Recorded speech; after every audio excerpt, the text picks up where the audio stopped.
A hi friends, welcome back to movie bytes. Friends, ఈ రోజు మనం మలయాళం లాంగ్వేజ్ లో రిలీజ్ అయిన ఒక డ్రామా థ్రిల్లర్ మూవీని ఎక్స్ప్లెయిన్ చేసుకుందాం. ఈ మూవీ గురించి మాట్లాడితే ఈ స్టోరీ నిజంగా చాలా ఇంట్రెస్టింగ్ గా, అక్కడక్కడ కొంచెం కామెడీగా ఉంటుంది. ఒక చిన్న సింపుల్ స్టోరీ లైన్ ని తీసుకొని దాంతోనే ఒక మూవీ తీసేశారు. కాబట్టి ఈ వీడియోని పూర్తిగా చూడండి. ఇంకా ఆలస్యం చేయకుండా ఆ వీడియోని స్టార్ట్ చేసేసుకుందాం. స్టోరీ స్టార్టింగ్ లోనే రాత్రి సమయంలో కొంతమంది ఫ్రెండ్స్ కలిసి మందు తాగుతూ సరదాగా మాట్లాడుకుంటూ ఉంటారు. వాళ్ళలో ప్రకాష్ అనే ఒక వ్యక్తి కూడా ఉంటాడు. ఇతను వేణు అనే ట్రైలర్ దగ్గర పనిచేస్తుంటాడు. కొద్దిసేపటి తర్వాత ప్రకాష్ తన ఇంటికి బయలుదేరతాడు. కొంచెం దూరం వెళ్లిన తర్వాత ఎవరో ఒక ఇంటి డోర్ని తెరిచిన సౌండ్ వినిపిస్తుంది. ఏం జరుగుతుందో చూడాలని ప్రకాష్ పొదల మధ్య నుంచి అటువైపు వెళ్తాడు. కొంచెం దూరం వెళ్లిన తర్వాత ఒక అబ్బాయి ఒక అమ్మాయి కలిసి రొమాన్స్ చేసుకోవడం ప్రకాష్ చూస్తాడు. చీకటిగా ఉండడంతో వాళ్ళ ముఖాలు కనిపించవు. ముఖాలు చూద్దామని చెప్పేసి ప్రకాష్ ఇంకొంచెం ముందుకు వెళ్తాడు. అయినా కానీ ఎవరి ముఖం కనిపించదు. కొంచెం సేపు రొమాన్స్ చేసుకున్న తర్వాత ఆ అమ్మాయి అక్కడి నుంచి వెళ్ళిపోతుంది. ఆ వ్యక్తి మాత్రం గోడ దూకి అవతల వైపుకి వెళ్ళబోతాడు. అప్పుడే ప్రకాష్ అతని ముఖాన్ని చూస్తాడు. నిజానికి ఆ అబ్బాయి అమ్మాయి ఇల్లులు పక్కపక్కనే ఉంటాయి. ఇద్దరు ఒక చిన్న గార్డెన్ లో కలుసుకుంటారు. ఆ వ్యక్తి పేరు వినోద్.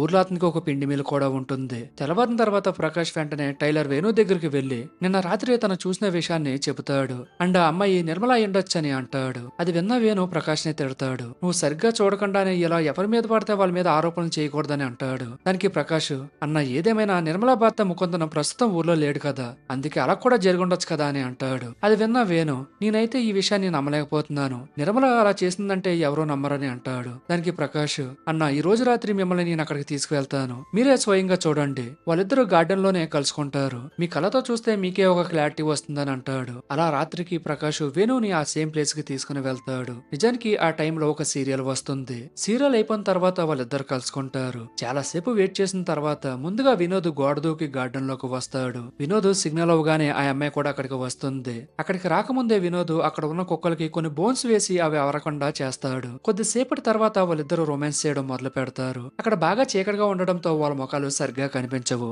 దాంతో వేణు ప్రకాష్ తో, ఆమె ముఖం అసలు కనిపించడం లేదు, చాలా చీకటిగా ఉందని అంటాడు. ఆ తర్వాత వాళ్ళిద్దరూ బాత్రూమ్ లోకి వెళ్లి చాలా సేపు ఒక పెద్ద యుద్ధమే చేస్తారు. ఇక్కడ వేణు ప్రకాష్ మాత్రం వాళ్ళు ఎప్పుడు బయటకు వస్తారా, ఆ అమ్మాయి ముఖం ఎప్పుడు కనిపిస్తుందా అని ఎదురు చూస్తుంటారు. చివరికి వాళ్ళిద్దరూ బాత్రూమ్ నుంచి అయితే బయటకు వస్తారు. వినోద్ గోడ దూకి అక్కడి నుంచి వెళ్ళిపోతాడు. అయినా గానీ వేణుకి ఆ అమ్మాయి ముఖం కనిపించదు. కానీ ఆమె అక్కడి నుంచి వెళ్తున్నప్పుడు దూరం నుంచి ఆమె బట్టల సైజును చూసి ఆమె నిర్మల అయి ఉండొచ్చని అంచనా వేస్తాడు. ఎందుకంటే ఊర్లో చాలా మంది అమ్మాయిల డ్రెస్ కుట్టేది వేణునే. ఆ తర్వాత వేణు ప్రకాష్ ఇద్దరు టైలర్ షాప్ దగ్గరికి వెళ్లి వేణు నోట్బుక్ లో రాసుకున్న నిర్మల డ్రెస్ సైజెస్ ని చూపిస్తాడు. అది చూసిన ప్రకాష్, అన్న మీరు ఇందాక ఆమె డ్రెస్ సైజు 36 అని చెప్పారు కదా, కానీ మీ నోట్స్ లో మాత్రం 34 అని ఉందని అంటాడు. దానికి వేణు, మన ఊర్లో ఫెస్టివల్ టైంలో చాలా మంది ఆడవాళ్ళు ఎక్కువగా తింటారు, ఆ టైంలో వాళ్ళు వెయిట్ బాగా పెరుగుతారని చెబుతాడు. ఇంకా ఫైనల్ గా వేణు ఆ డ్రెస్ సైజులను బట్టి ఆమె ఖచ్చితంగా నిర్మలే అని అంటాడు. మరి ఇప్పుడు ఈ విషయం నిర్మలా భర్తకి ఎలా చెప్పాలని చెప్పి ఇద్దరు ఆలోచిస్తూ ఉంటారు. ఇది ఇలా వదిలేస్తే విషయం చాలా దూరం కూడా వెళ్ళిపోతుందని అనుకుంటారు. నిర్మల భర్త పేరు ముకుందన్. ఇప్పుడు ప్రకాష్,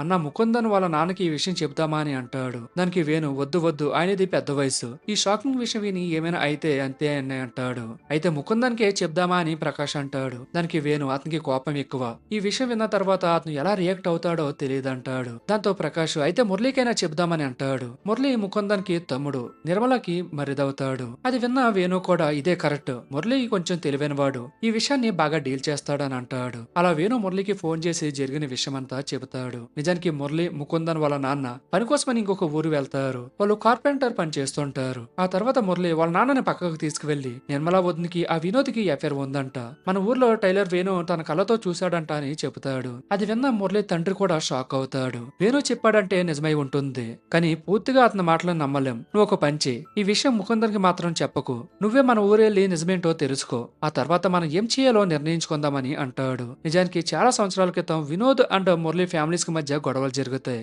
అందుకే మురళి వాళ్ళ నాన్న నిజం తెలియకుండా మనం మాట్లాడకూడదని నువ్వు అక్కడికి వెళ్లి చాలా కూల్ గా ఈ విషయాన్ని డీల్ చేయని చెబుతాడు. మురళి కూడా అలా అని తన ఊరికి తిరిగి వచ్చి తన ఫ్రెండ్ సహాయంతో ముందు వేణు దగ్గరికి వెళ్తాడు. వేణు మురళితో, మురళి నువ్వు మా మాటల్ని నమ్మాల్సిన అవసరం లేదు, ఈ రోజు రాత్రి నువ్వే నీ కళ్ళతో చూసి ఒక నిర్ణయానికి రా, ఏదేమైనా ఈ విషయం మన నలుగురికి తప్ప ఇంకెవరికి తెలియదని అంటాడు. దానికి మురళి, అన్న నేను మా నాన్నకి ఈ విషయం చెప్పానని అంటాడు. అది విన్నా వేణు, సరే అది మీ ఇంటి విషయం, ఈ రోజు మాత్రం నువ్వు ఇంటికి వెళ్ళకు, ఇక్కడే ఉండి రేపు ఉదయం వెళ్ళని అంటాడు. మరోవైపు నిర్మల హస్బెండ్ ముకుందను నిర్మల కోసం ఒక మంచి చీరను కొంటాడు. తర్వాత ఊరికి వెళ్ళినప్పుడు ఆమెకి గిఫ్ట్ గా ఇవ్వాలని అనుకుంటాడు. ముకుందన్ అంత సంతోషంగా ఉండడం చూసిన అతని నాన్న ఈ విషయం ముకుందన్కి ఎలా చెప్పాలా అని ఆలోచిస్తుంటాడు. కొద్దిసేపటి తర్వాత వేణు, ప్రకాష్, మురళి అతని ఫ్రెండ్ దగ్గరికి వెళ్తారు. కాసేపట్లో సీరియల్ స్టార్ట్ అవుతుంది. అది అయిపోయిన తర్వాత మీరిద్దరూ అక్కడికి వెళ్ళండి, మేము కూడా మీతో రావాలా అని అడుగుతారు. దానికి మురళి వద్దు వద్దు మీ ఇద్దరం చూసుకుంటామని అంటాడు. వేణు అప్పటికే మురళికి ఎప్పుడు ఎక్కడికి వెళ్లాలో అని చెప్పి క్లియర్ గా చెప్పి ఉంటాడు. ముందుగా అనుకున్నట్టుగా సీరియల్ అయిపోయిన తర్వాత మురళి అండ్ అతని ఫ్రెండ్ అక్కడికి వెళ్లి వెయిట్ చేస్తుంటారు. కొద్దిసేపటి తర్వాత నిర్మల అక్కడికి వచ్చి వినోద్ కోసం వెయిట్ చేస్తూ ఉంటుంది. అది చూసిన మురళి అండ్ అతని ఫ్రెండ్ షాక్ అవుతారు. అరే నిజంగానే ఆమె నిర్మలానే, చీనా వద్దు ఇంతలా దిగజారిపోయిందా అని అనుకుంటాడు. కానీ ఎంతసేపు వెయిట్ చేసినా ఆ రోజు వినోద్ నిర్మలాని కలవడానికి రాడు. తెల్లవారిన తర్వాత వేణు, ప్రకాష్ వెంటనే మురళి ఇంటికి వెళ్తారు. నిన్న రాత్రి ఏమైంది, మీరు వాళ్ళిద్దరిని చూసారా అని అడుగుతాడు. దానికి మురళి నా వదిన నిర్మల అయితే అక్కడికి వచ్చింది, కానీ వినోద్ రాలేదంటాడు. దానికి వేణు సరే మంచిదే, ఈ విషయాన్ని ఇక్కడితో మర్చిపో, మేము కూడా మర్చిపోతాం, బహుశా మనం ఏదో తప్పుగా ఆలోచిస్తున్నాం అనుకుంటా అని అంటాడు. అప్పుడే ఆ ముగ్గురికి నిర్మల వాయిస్ వినిపిస్తుంది. నిర్మల తన అత్తయ్యతో అత్తయ్య నేను పిండాడించడానికి వెళ్తున్నా అని అంటుంది. అది విన్నా మురళి నిన్న రాత్రి వినోద్ రాలేదు కాదా, బహుశా అందుకే నా వదిన నిర్మల అతని షాప్ కి వెళ్తుందేమో, ఈ రోజు మాత్రం వాళ్ళిద్దరిని రెడ్ హ్యాండెడ్ గా పట్టుకోవాలని అనుకుంటాడు. అలా ముగ్గురు నిర్మలాని దూరం నుంచి ఫాలో అవుతూ ఉంటారు. నిర్మల దారిలో ఊర్లో చాలా మందితో మాట్లాడుతూ వెళ్తుంది. ఆ తర్వాత పిండి పట్టించడానికి వినోద్ షాప్ దగ్గరికి వెళ్తుంది. ఆ ముగ్గురు చాలా దూరం నుంచి దాక్కుని చూస్తూ ఉంటారు. కానీ వాళ్ళిద్దరు మాటలు మాత్రం వినిపించవు. కానీ ఇప్పుడు మురళికి మాత్రం వాళ్ళిద్దరి మధ్య ఏదో ఉందని నమ్మకం కలగడం మొదలవుతుంది. దాంతో మురళి వాళ్ళ నాన్నకి ఫోన్ చేసి నాన్న వేణు చెప్పింది నిజమే, నేను నా కళ్ళతో చూశానని అంటాడు. అది విన్నా వాళ్ళ నాన్న సరే నువ్వు తిరిగి ఇక్కడికి వచ్చి మన ఇద్దరం కలిసి ముకుందన్కి ఈ విషయం చెబుదామని అంటాడు. మురళి తిరిగి వచ్చిన తర్వాత అతను అతని నాన్న ముకుందన్ని పక్కకి పిలిచి జరిగిన విషయం మొత్తం చెబుతారు. అది విన్నాక ముకుందన్ కూడా షాక్ అయిపోతాడు. ఇక్కడ వాళ్ళ నాన్న మాట్లాడుతూ చూడు ముకుందన్, ఈ విషయాన్ని కూల్ గా డీల్ చేద్దాం, నువ్వు ఒక నిర్ణయం తీసుకో, ఈ భార్యకి విడాకులిచ్చి వదిలేస్తావా లేక ఆమెతో మాట్లాడి మళ్ళీ నార్మల్ జీవితాన్ని జీవిస్తావా నీ ఇష్టమని అంటాడు. కొద్దిసేపటి తర్వాత ముకుందన్ ఒక నిర్ణయం తీసుకుని తన తండ్రి దగ్గరికి వస్తాడు. నేను నిర్మలకి విడాకులు ఇస్తాను, కానీ ఈ విషయాన్ని అంత ఈజీగా వదిలిపెట్టకూడదు, ముందు ఆ వినోద్ ని ఏదో ఒకటి చేసి వాడికి బాగా బుద్ధి చెప్పాలని అంటాడు. ఇప్పుడు ముకుందన్ వాళ్ళ నాన్న ముందు మీ ఇద్దరు ఊరికి వెళ్లి వాళ్ళిద్దరిని రెడ్ హ్యాండెడ్ గా పట్టుకోండి, ఆ తర్వాత ఏం చేయాలో ఆలోచిద్దాం, ప్రస్తుతానికి మన దగ్గర సరైన సాక్ష్యం కూడా లేదని అంటాడు. ముకుందన్ ఇంటికి వెళ్లడానికి బట్టలు సర్దుకుంటుంటే తను నిర్మల కోసం కొన్న చీరను చూసి అసహించుకుంటాడు. అది చూసిన వాళ్ళ నాన్న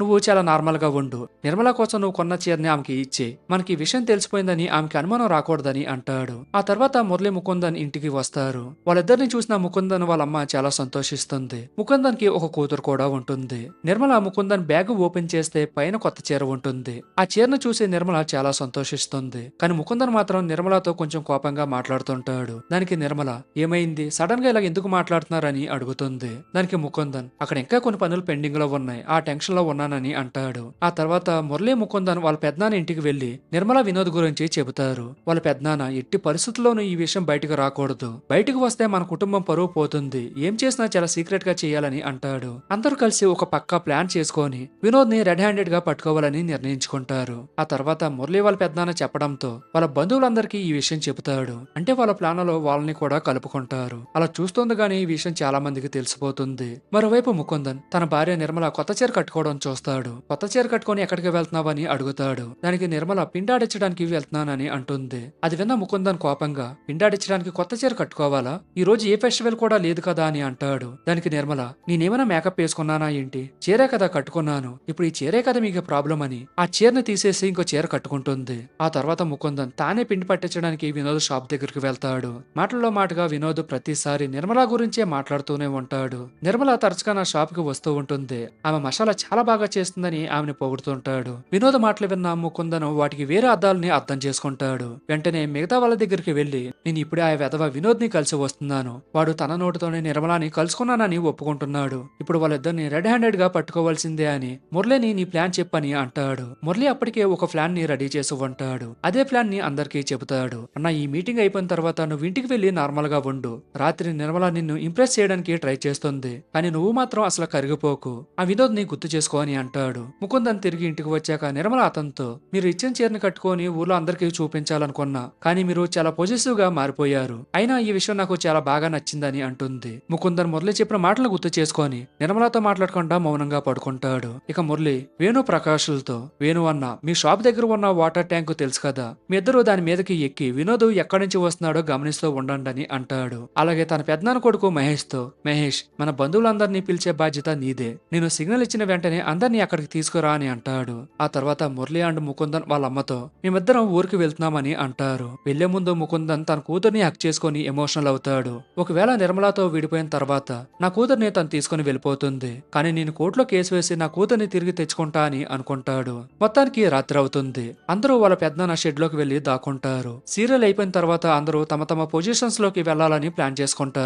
కొద్దిసేపటికి ఊర్లో చాలా మంది ఆ సీరియల్ చూడడం మొదలు పెడతారు. వినోద్ ని కొట్టడానికి వాళ్ళ పెద్దనాన్న మురళికి ఒక ఆయుధం కూడా ఇస్తాడు. అందరూ తమ తమ పొజిషన్ లోకి వెళ్ళిపోతారు. మురళి ముకుందను వినోద్ నిర్మల కలుసుకునే ప్రదేశానికి వెళ్లి వెయిట్ చేస్తూ ఉంటారు. అదే సమయంలో మురళి ఇంట్లో ఉన్న కుక్క టైగర్ వరుసగా మొరగడం స్టార్ట్ చేస్తుంది. అది చూసిన నిర్మల అత్త, టైగర్ అలా ఊరికే మొరగదు, నువ్వు ఒకసారి బయటికి వెళ్లి చూడు అని అంటుంది. నిర్మల ఒక టార్చ్ లైట్ తీసుకుని బయటకు వచ్చి అటు ఇటు చూస్తుంది. కానీ ఆమెకి ఎవరూ కనిపించరు. ముఖ్యంగా మురళి ముకుందన్ మాత్రం నిర్మలకి కనిపించకుండా దాక్కుంటారు. మురళి ముకుందన్తో, అన్న టైగర్ ఎలాగే మురుస్తూ ఉంటే నిర్మలకి డౌట్ వస్తుంది, నేను వెళ్లి దాన్ని సైలెంట్ చేసి వస్తానని అంటాడు. అలా మురళి కుక్క దగ్గరికి వెళ్లి, టైగర్ ప్లీజ్ కొద్దిసేపు మొరగకురా, ఇది మన కుటుంబం పరువు విషయం, మా ప్లాన్ మొత్తం చెడగొట్టొద్దు అని అంటాడు. ఇంకా అక్కడ ఏం జరుగుతుందో వేణు ప్రకాష్ పైనుంచి చూస్తూ కింద ఉన్న వాళ్ళందరికీ కామెంటరీ ఇస్తూ ఉంటారు. చివరికి అరగంట తర్వాత సీరియల్ అయిపోతుంది. మురళి ముకుందన్తో, అన్న సీరియల్ అయిపోయింది, ఇప్పుడు వద్దున ఆ వినోద్ సీరియల్ స్టార్ట్ అవుతుంది చూడని అంటాడు. కొద్దిసేపటి తర్వాత నిర్మల బయటకు వచ్చి వినోద్ కోసం వెయిట్ చేస్తుంది.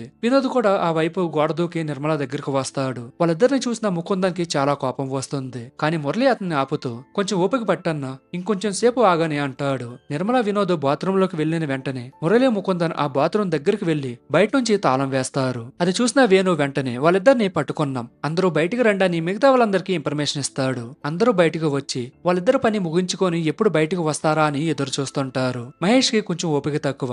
వెంటనే తన కోపంగా, వినోద్ త్వరగా బయటికి రారా, నీ పని అయిపోయిందని పిలుస్తాడు. లోపల నుంచి వినోద్ కూడా, మహేష్ సైలెంట్ గా తలుపు తెరువు, లేదంటే బాగుంటదని అరుస్తాడు. ముకుందన్ కి కూడా కోపం పెరిగిపోతుంది. అందరూ అతను ఆపుతూ కొంచెం ఓపిక పట్టని అంటారు. వాళ్ళ అరుపులు విని ముకుందన్ వాళ్ళమ్మ బయటికి వస్తుంది. బయట ఎవరాని వాళ్ళిద్దరు కొడుకుల్ని చూసి ఆమె షాక్ అవుతుంది. మీరిద్దరు ఊరికి వెళ్తున్నామని చెప్పారు కదా అని అంటుంది. ఇక ముకుందన్ వాళ్ళ అమ్మకి నిజం చెప్పేస్తాడు. అమ్మ నిర్మలకి ఆ వినోద్తో అఫేర్ ఉంది, వాళ్ళిద్దరూ ఇంకా మన బాత్రూమ్ లోనే దాక్కున్నారని అంటాడు. అది విన్న ముకుందన్ వాళ్ళ అమ్మ షాక్ అవ్వి, నా కోడలు నిర్మల ఇంకొక వ్యక్తితో ఉందా, మరి ఇంతవరకు నా పక్కన పడుకుని ఉంది ఎవరని అంటుంది. అలా మా అంటూ ఉండగానే నిర్మల అక్కడికి వస్తుంది. అంటే బాత్రూమ్ లో ఉన్నది నిర్మల కాదు, వేరే అమ్మాయి. అది చూసి ప్రకాష్ వేణుతో, అన్నా నీ మెజర్మెంట్ తప్పైందని అంటాడు. అలా చూస్తుండగానే మిగతా వాళ్ళందరూ అక్కడికి చేరుకుంటారు. మురళి ముకుందన్ మహేష్ మాత్రం అసలు నిజం చెప్పకుండా, మేము వినోద్ ని రెడ్ హ్యాండెడ్ గా పట్టుకున్నాం, ఒక అమ్మాయితో బాత్రూమ్ లో ఉన్నాడని చెబుతారు. ఆ తర్వాత అక్కడ ఉన్న ఒక వ్యక్తి బాత్రూమ్ తలుపు ఓపెన్ చేస్తాడు. ఇప్పుడు వినోద్ బయటకు వస్తాడు. అతని వెనకాల ఒక అమ్మాయి కూడా బయటకు వస్తుంది. ఆమెను చూసి అందరూ షాక్ అవుతారు. ఎందుకంటే ఆమె గీత, ఆమె మహేష్ భార్య. అది చూసిన మహేష్ వినోద్ ని కొట్టడానికి వెళ్తాడు. కానీ మిగతా వాళ్ళు అతన్ని ఆపుతూ ముందు కూర్చొని మాట్లాడుకుందామని అంటారు. అప్పుడు మహేష్ అందరిపైన కోపంగా, ముకుందన్ నువ్వు కాసేపటి క్రితమే కదా ఎంతో కోపంగా ఉన్నావు, వాడిని కొడతా చంపేస్తా అన్నావు, ఇప్పుడు నీ భార్య లోపల లేకపోవడంతో చాలా కూల్ అయిపోయావా? మురళి ఇదంతా నీ ప్లానే కదా, వినోద్ ని పట్టుకోవడానికి ప్లాన్ చేసింది నువ్వే కదా అని అంటాడు. ఆ తర్వాత మహేష్ నిర్మలకి అసలు నిజం చెబుతాడు. నీ భర్త నీ మరిది నీ మీద అనుమానం పెట్టుకున్నారు, నీకు వినోద్తో అఫేర్ ఉందని అనుకున్నారని ఆమెకి మొత్తం నిజం చెప్పేస్తాడు. ఆ మాటలకి నిర్మల ముకుందన్ అని మురళిని చాలా కోపంగా చూస్తుంది. ఇప్పుడు గీత మాట్లాడుతూ, అవును నాకు వినోద్తో సంబంధం ఉంది, మహేష్ ఎప్పుడు నాతో ప్రేమగా మాట్లాడలేదు, నా ఇష్టాలేంటో కూడా అడగలేదు, నా మనసు ఏంటో కూడా తెలుసుకోవడానికి ప్రయత్నించలేదు, జీవితాంతం తన ఇష్టాలే నా పైన రుద్దుతాడు. ఆ టైంలోనే నాకు వినోద్ పరిచయం అయ్యాడు, వినోద్ నన్ను చాలా బాగా అర్థం చేసుకుంటాడు. మహేష్ నువ్వు నన్ను కనీసం టీవీ కూడా చూడనివ్వవు, ఇప్పుడు విషయం బయటకు వచ్చేసింది కాబట్టి నేను వినోద్తోనే వెళ్ళిపోతాను, మీరు ఏం చేసుకుంటారో చేసుకోండి అని అంటుంది. ఆ మాటలకి మహేష్ వాళ్ళ నాన్న ఆమెకు నచ్చినట్టుగా ఆమెని బ్రతకనివ్వండి అని అంటాడు. దాంతో అక్కడున్న వాళ్ళందరూ సైలెంట్ అయిపోతారు. ఇప్పుడు మురళి వాళ్ళ అమ్మ మురళిని చెంపదెబ్బ కొట్టి, నా కోడలు ఎలాంటిదో నాకు బాగా తెలుసు, మీరు నా కోడల పైన అనుమానం పెట్టుకున్నారా అని మురళి అండ్ ముకుందన్ ని తిడుతుంది. ఆ తర్వాత ఆమె నిర్మలతో, అమ్మ నిర్మల నువ్వు ముకుందన్ని ఒక చెంపదెబ్బ కొట్టు, అప్పుడైనా వాడికి బుద్ధొస్తుంది, ఇంకొకసారి నీలాంటి అమ్మాయిలపైన అనుమానం పెట్టుకోడని అంటుంది. నిర్మల కూడా తన భర్త ముకుందన్ని ఒక చెంపదెబ్బ కొడుతుంది. తన భర్త కొట్టినప్పటికీ ముకుందన్ తను చేసిన తప్పేంటో అర్థం చేసుకుని సైలెంట్ గా ఉంటాడు. ఆ తర్వాత గీత వినోద్ ఇద్దరు హ్యాపీగా గోడ దూకి అక్కడి నుంచి వెళ్ళిపోతారు. అలా ఈ మూవీ ఎక్కడితో ఎండ్ అవుతుంది. మరి మూవీ మీకు ఎలా అనిపించిందో కామెంట్ చేసి చెప్పండి. అండ్ ఇలాంటి వీడియోస్ కోసం మన ఛానల్ ని సబ్స్క్రైబ్ చేసుకోవడం అయితే మర్చిపోకండి ఫ్రెండ్స్. మరొక వీడియోతో మళ్ళీ కలుద్దాం. Thank you friends. జై హింద్.